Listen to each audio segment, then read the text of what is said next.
Hi hello అందరికీ ఇంకొక కొత్త వంటకంతో అయితే నేను మీ ముందుకు వచ్చేసాను. వేడి వేడిగా చూసారా, వేడి వేడి కోకోనట్ రైస్ అండి. కొబ్బరిని తురిమేసి పాలు తీసి ఆ పాలల్లో రైస్ వేసి చేశాను. చాలా అంటే చాలా పిల్లలకి హెల్దీ రైస్ అండి. వీక్లీ 2 times పిల్లలకి చేసి పెట్టారనుకోండి, చాలా అంటే చాలా బాగుంటుంది. చూసారా ఎంత పొడి పొడిగా వచ్చిందో. ఇదైతే మా అమ్మ రెసిపీ అండి. సో నెక్స్ట్ దాని కాంబినేషన్ చికెన్. దీంట్లో టమాటో చికెన్ చేశానండి. బాగుంది కదా.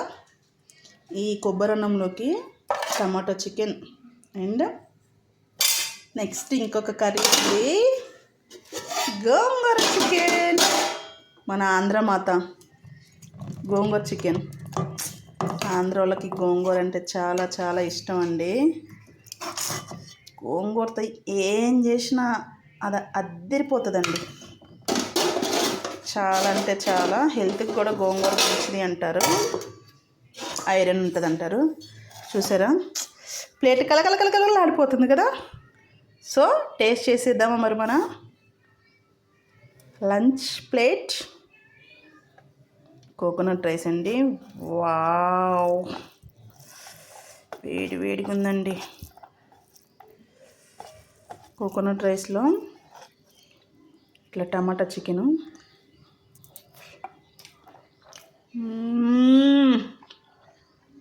బా,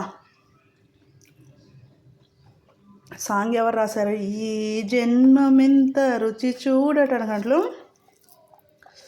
సూపర్. అంటే పలావ్ కన్నా బిర్యానీ కన్నా కోకోనట్ రైస్ అండి చాలా చాలా అంటే మంచిది.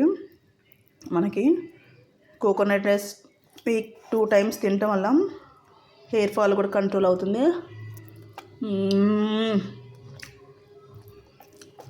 నెక్స్ట్ గోంగూర చికెను. కలుపుతుంటేనే నోట్లో నీళ్ళు ఊరు వస్తున్నాయండి.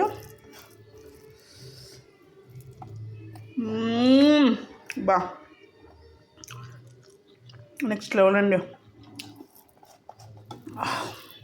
చాలా అంటే చాలా బాగున్నాయండి వంటలు.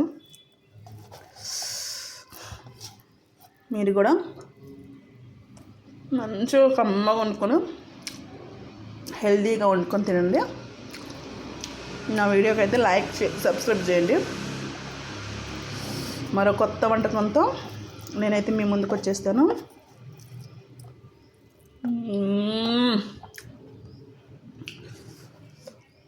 నెక్స్ట్ లెవెల్ అండి.